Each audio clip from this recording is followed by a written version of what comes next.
professeur Oumi Chongian, je suis docteur en anthropologie de la santé. Je suis également responsable en éthique de l'intelligence artificielle à l'université Hassan Sek de Ziguinchor. Vous êtes une des panélistes de cette conférence qui vient de se tenir sur la médecine traditionnelle. Dans votre exposé, vous avez notamment évoqué le pillage des plantes médicinales dans le sud du pays. Alors, quelle est l'ampleur de ce phénomène?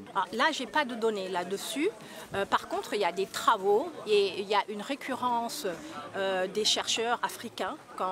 Moi, j'anime une émission qui est un podcast qui s'appelle Ndeup, dans lequel deux professeurs de l'université Hassan Sek en parlaient.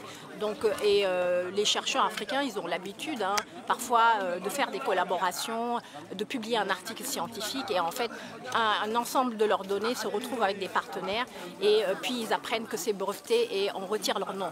Ce pillage-là, c'est très ancien. Vous savez, l'Afrique, c'est la terre de l'extractivisme, comme on appelle dans notre domaine, de plusieurs types de ressources. Et les plantes en fait partie.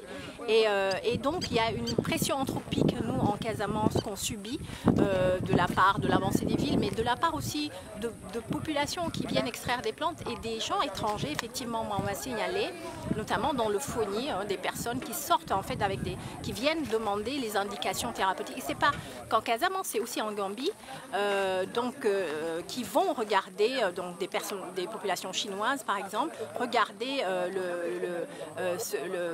les indications des plantes, qui vont faire leur propre enquête et qui partent avec ça. Or, le Sénégal a ratifié en fait un protocole qui s'appelle le protocole Nagoya. Vous ne pouvez pas sortir des plantes comme ça.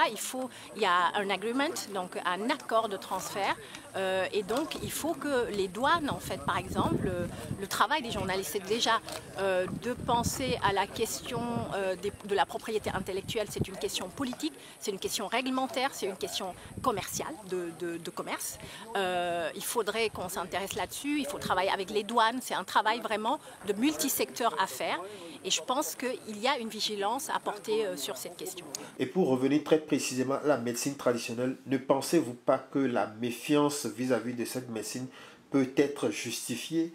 Parce que bon, les plantes ont beau avoir leurs vertus intrinsèques, mais parfois les personnes qui les manipulent ne sont pas forcément qualifiées pour prodiguer convenablement des soins aux patients.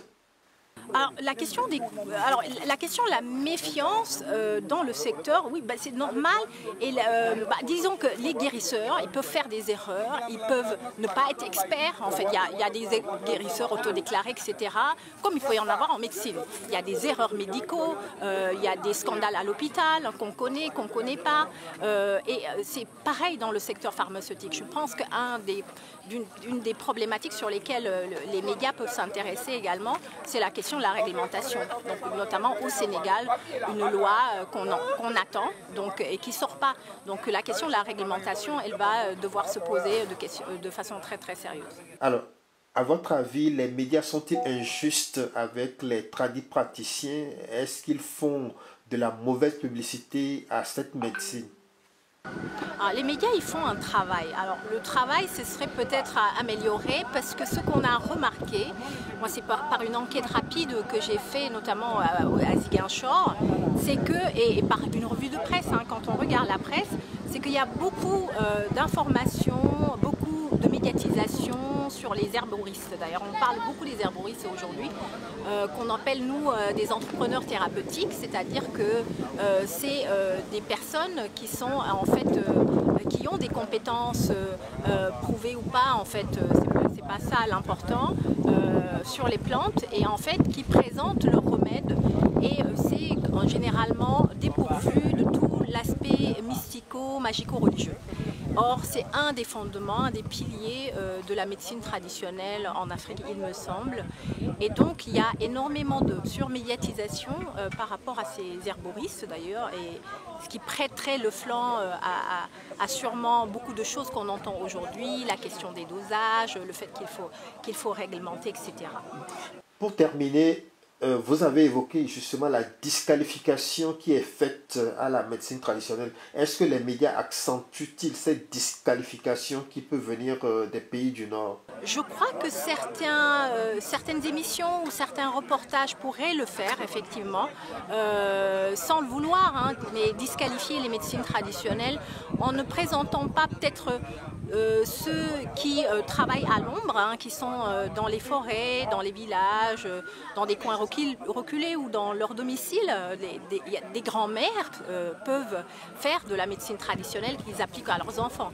Il y a énormément de profils de tradithérapeutes et c'est ces profils-là en fait qui ne sont pas connus et il y a une focalisation, il me semble, sur les herbolistes.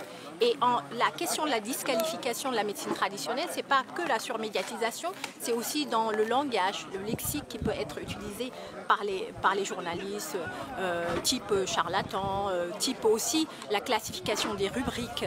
Souvent, ils sont classés dans les faits divers, par exemple, alors qu'il s'agit de médecine. Et donc, pourquoi pas dans une rubrique médecine? C'est souvent dans des rubriques société et faits divers. Et en fait, ça peut faire penser que en fait, c'est pas pris au sérieux.